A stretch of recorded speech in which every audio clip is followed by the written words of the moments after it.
Hello, guys. I am Shane Davis, 20-year comic book veteran. I'm here with a beautiful, lovely, sometimes you will bring me a sandwich, Yanzi Lynn. Hi.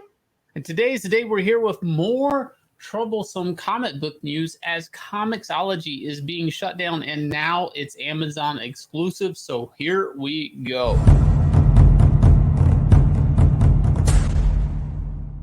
To some people, this isn't big news, but comic readers outraged over Comixology Amazon change. Now, pretty much all of Comixology's run, Amazon has owned Comixology, okay? So Comixology was formed by a dude I met a couple of times, San Diego Comic-Con, running around everybody, telling everybody how they're going to make money in digital comics. Little did we know there would be no money to be made, that we mainly would lose money from comic book piracy. And we'll talk a little bit about that. So if you guys will, do me a favor, look down below, hit like, subscribe, ring that bell for notification to help the channel out. So literally this guy went up to everybody, I'll show you how to make the money in digital comics. And once he got all the contracts from the major players, mainly not Dark Horse, though. Dark Horse was one that did not go in on it. He then sold the company to Amazon. You know, he really wasn't, he was just gathering all the contracts up to sell off to Amazon. Now, Amazon, at first glance, you really wouldn't know there was a big takeover. Most people really just think of Comixology. I mean, aside from you can buy the actual comic digitally and then it shuffles you over to Comixology through Amazon, the main site, a lot of people don't think of Amazon as Comixology. It's just branded Comixology. So what does this mean? Tell us a little bit about this, Yanzi. So Comixology is an app that is now going to be integrated into part of Amazon itself. It's not to say the app is going away. It's just going to be new and improved. And people are crying about it because they are saying this is basically what? Fixing something that isn't broken. So Comixology is described as a digital comic subscription service. It allows comic readers to subscribe to a series, pay for new issues, and build digital collections of comics. So this is very good for readers who don't normally have access to like a physical comic book shop. I mean, you guys, you think, okay, in America, every town has a comic book shop, but that's not really the case anymore these days.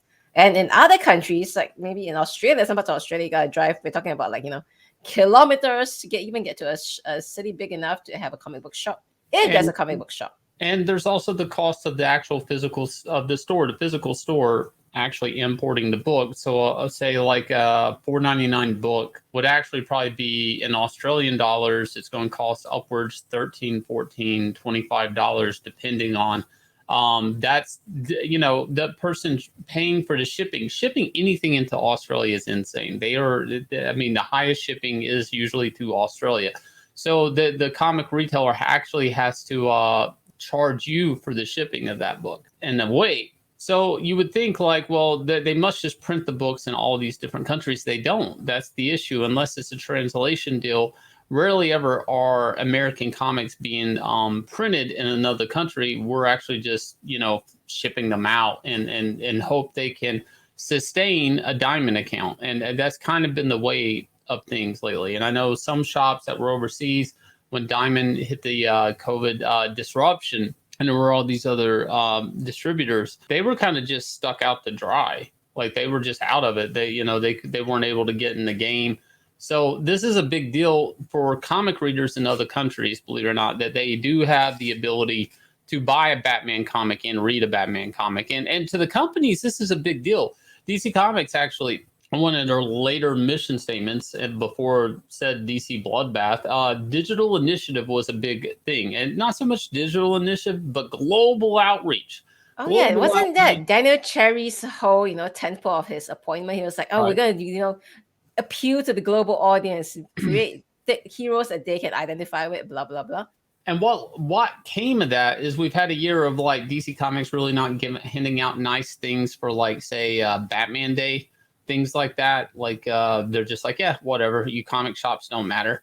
And so there's already been like a business initiative to wind down on physical brick and mortar store. Now, these corporations that come in, why is digital always a big thing? It's simple.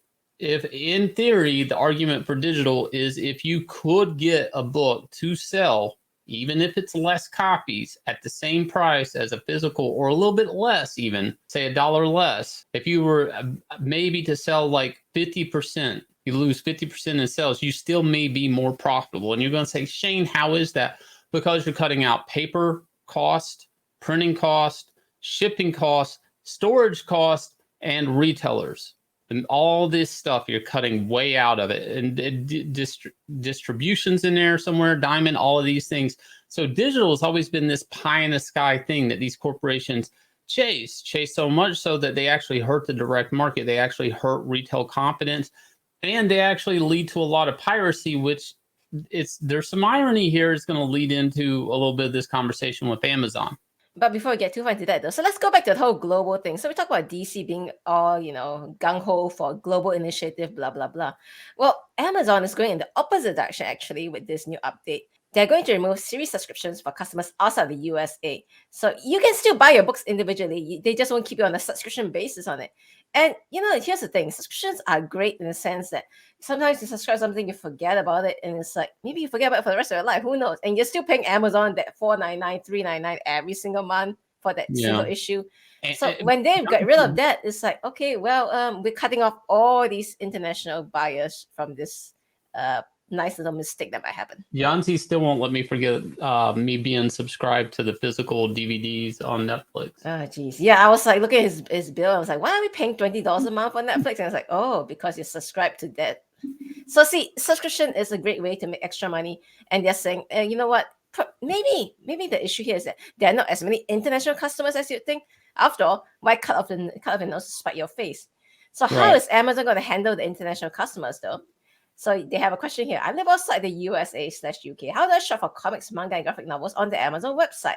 That's for people who are no longer able to use the Comixology app after it really goes into the whole, it's for USA people. They're telling people, go through your Amazon websites and you go through your local version. So you go to Australia, you go to Mexico, whatever, where they'll find newly released comics. Also, they tell you where to go to your individual Amazon sites again, where they'll find comics on sale.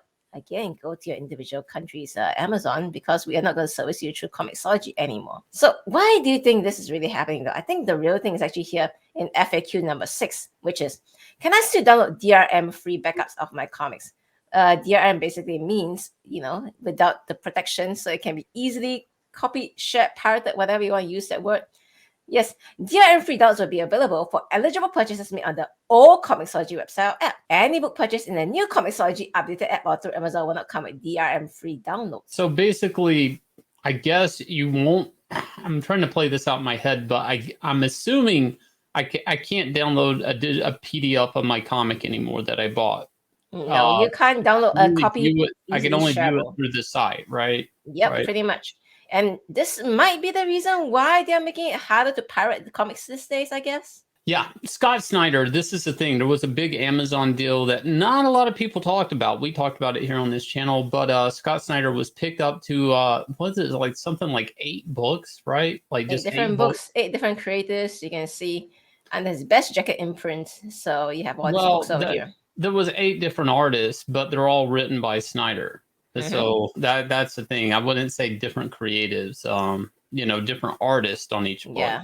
Yeah. So this is a whole line just built off of like DC Comics top writer for X amount of years. And maybe, Amazon's just worried about pirating for once. Now the irony is they only care about pirating when it affects them. They never really cared when it affected DC Comics, Marvel Comics, Image Comics, whoever they were selling their wares on the site. But the second Amazon feels like they have a stake in new comic material, let's do something about pirating. Let's actually, even if it's going to cut off all these already sub people that they're paying for something they don't even know.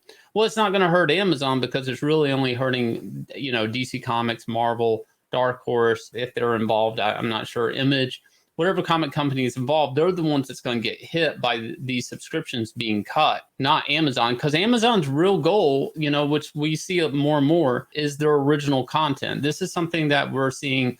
When Bezos stepped down, this was something Amazon said that they were going to push forward more on, is more content, more exclusive content. It is a thing, as far as comics.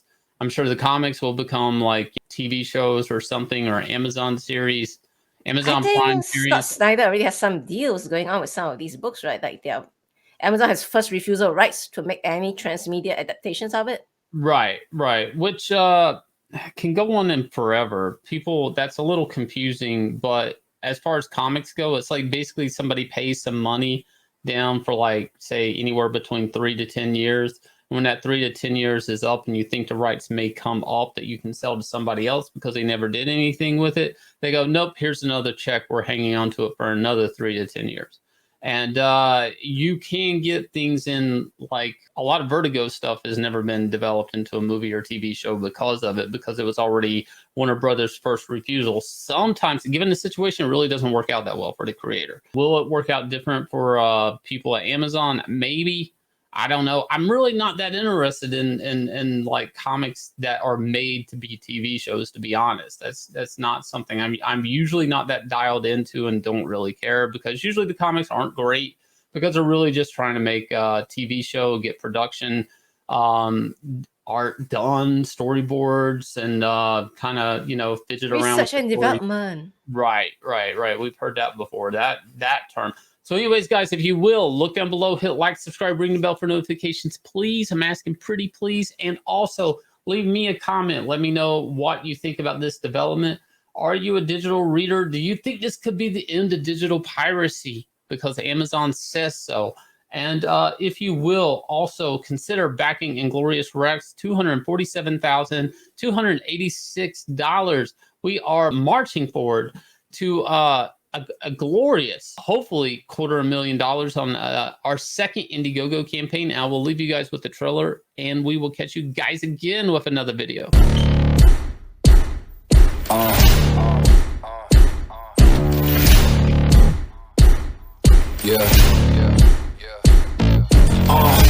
Pardon me and my tone.